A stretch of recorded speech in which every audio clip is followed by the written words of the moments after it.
ఈరోజు నేను మిమ్మల్ని ఒక ప్రశ్న అడుగుతున్న, వర్తమానంలోకి వెళ్ళే ముందు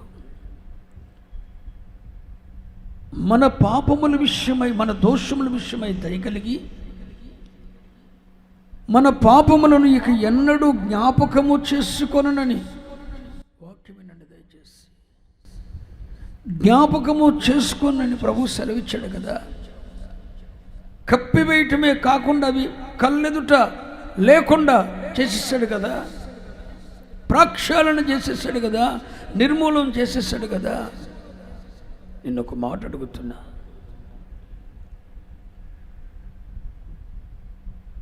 దేవుడు క్షమించలేని పాపం ఏదైనా ఇంకా మిగిలి ఉందా నీలో?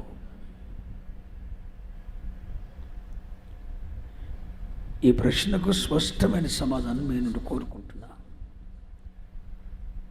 నీ పాపముల విషయమై, నీ దోషముల విషయమై ప్రభు దయగలిగాడు.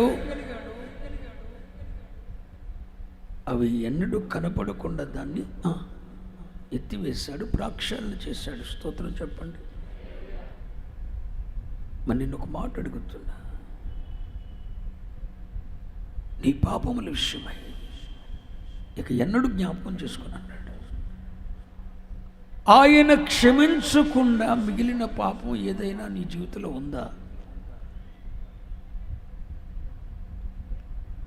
నీ జీవితంలో నువ్వు చేసిన దోషం కానీ, అపరాధం కానీ, క్షమింపబడని పాపం ఏమైనా నీ జీవితంలో ఉందా? నేను అన్న మాట అర్థమైందన్న వాళ్ళు చేయొద్దండి. నేను చెప్పిన మాట అర్థమైందన్న వాళ్ళు చేయొద్దండి. మరి దీనికి సమాధానం చెప్పండి. నా దోషం, ఈ పాపం క్షమించబడలేదు,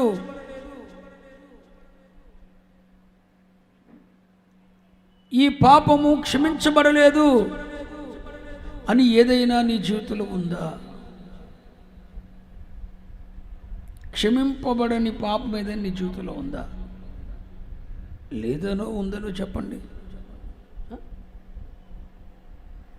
లేదు, క్షమించబడలేని పాపం లేదన్న వాళ్ళు చేతండి.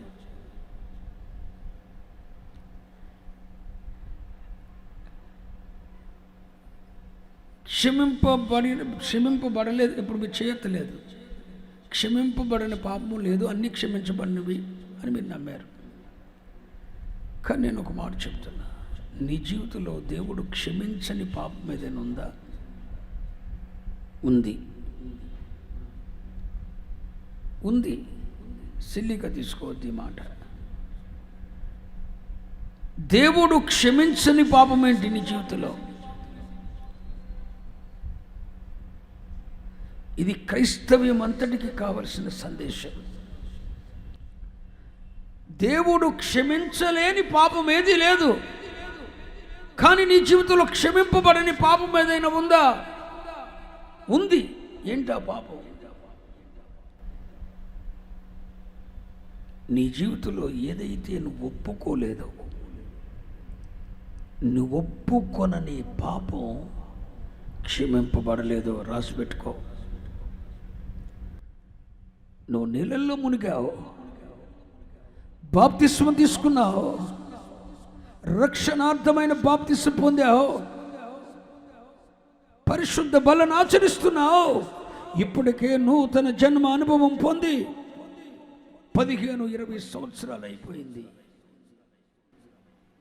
దేవుడు అన్ని పాపాలు క్షమించేసాడులే, పాపినయ్య క్షమించాను.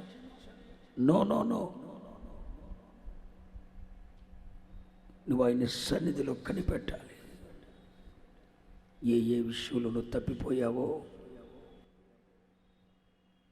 ఏ పాపములు నీ మదిలో గుర్తున్నాయో, ఏ పాపములు, ఏ దోషములు నీ మీద దోషారోపణ చేస్తున్నాయో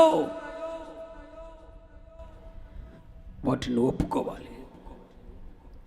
క్షమించని ప్రభా అంటే కుదరదు.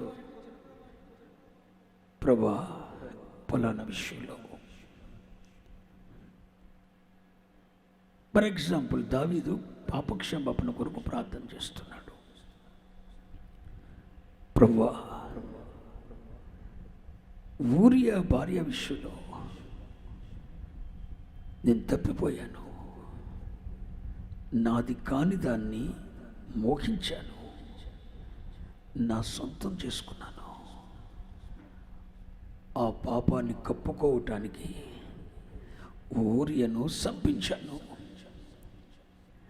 అతన్ని సంపమని నా చేత్తోనే ఉత్తరం రాసి దాన్ని నా సైన్యాధిపతికి పంపించాను. ధైర్యవంతులు నిలబడే వరుసలో నిలబెట్టించి కిరాతకంగా చంపాను. ఈ దోషం నాదయ్యా. నాది కాని భార్యను నా పక్కన పెట్టుకున్నాను, నా దోషమయ్యా. ఒకరోజు ఆకలి కొని ఒక దైవజనుని దగ్గరికి వెళ్ళానయ్యా. సౌలు రాజు నన్ను తరుముతున్నప్పుడు ఆ దైవజనుని అడిగానయ్యా, ఆకలి అవుతుంది, ఏమైనా రొట్టెలు ఉన్నాయా అని. ప్రతిష్ఠితమైన రొట్టెలు తప్ప ఆహారం కొరకు పుచ్చుకునే లేవు అన్నాడు. అయితే ఏమైంది? ఇచ్చేయమని చెప్పి నా ఆకలి తీర్చుకోవటానికి ప్రతిష్ఠితమైన రొట్టెలు తిన్నానయ్యా. ఆ దైవజనుడు అడిగాడు, ఏం పని మీద వచ్చావని. నేనేమో సౌలు రాజు తరుముతుంటే పారిపోయానయ్యా. కానీ రాజు యొక్క పని మీద వచ్చానని చెప్పి దైవజనుడి దగ్గర అబద్ధం ఆడాను.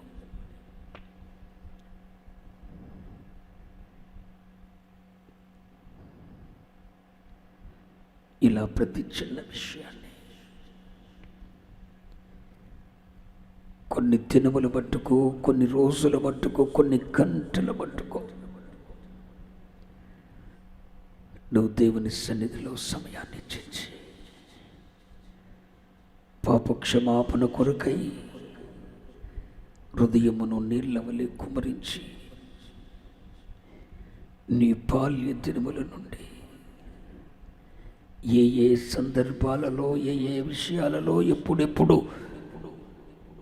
ఏం చేశావు, స్పష్టంగా కన్నీళ్లతో, ఆత్మ నడిపింపుతో ప్రభు యొద్ద నీ హృదయాన్ని ప్రోక్షించాలి. ఇలా నీ బాల్య దినముల నుండి నీ మదిలో ఉన్న ప్రతి పాపము, ఎప్పుడెప్పుడు ఏమేం చేసావు, ఎక్కడెక్కడ ఏం చేసావు, ఎవరెవరి విషయంలో ఏం చేశావు, ఒక్కటి కూడా నీకు జ్ఞాపకం ఉన్నవన్నీ ప్రభు సన్నిధులు, ప్రభు ఇవన్నీ నాకు జ్ఞాపకం ఉన్నాయి. ఇంకేం చేశానో మాత్రం జ్ఞాపకం లేవయ్యా. జ్ఞాపకం లేని వాటిని నేనేం చేయలేను, కానీ నా మదిలో జ్ఞాపకం ఉన్న వాటన్నిటినీ మీ పాదాల యొద్దకు తెస్తున్నాను. క్షమించయ్యా. ఒక్కొక్క దోషాన్ని, ఒక్కొక్క పాపాన్ని దేవుని ఎదుట పెట్టి ప్రతి చిన్న విషయాన్ని, అల్పమైన విషయాన్ని కూడా దేవుని ఎదుట ఒప్పుకొని, ఈ విషయంలో తప్పిపోయాను, ఈ విషయంలో చెడిపోయాను, ఈ విషయంలో జారిపోయాను, ఈ విషయంలో మీకు అవమానం తెచ్చాను అని ప్రభు సన్నిధిలో నువ్వు ఒప్పుకోవాలి.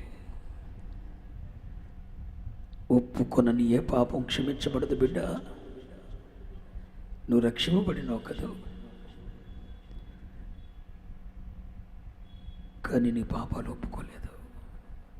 క్షమించబడినవన్న ధీమానికి లేదు. నువ్వు ఒప్పుకున్న పాపం ఏదైనా అది పూర్తిగా ప్రక్షాళన చేయబడి క్షమించబడుతుంది. ఆమెను చెప్పండి. 1 యోహాను పత్రిక 1వ అధ్యాయం 9వ వాక్యం చూడండి. 1 యోహాను పత్రిక 1వ అధ్యాయం 9వ వాక్యం. మన పాపములను మనము ఒప్పుకొని ఎడల, మన పాపములను మనం ఒప్పుకొని ఎడల ఆయన నమ్మదగిన వాడును. ఏం చేస్తే మాట్లాడాలరా? ఒప్పుకొని ఎడల, మన పాపములను మనము ఒప్పుకొని ఎడల,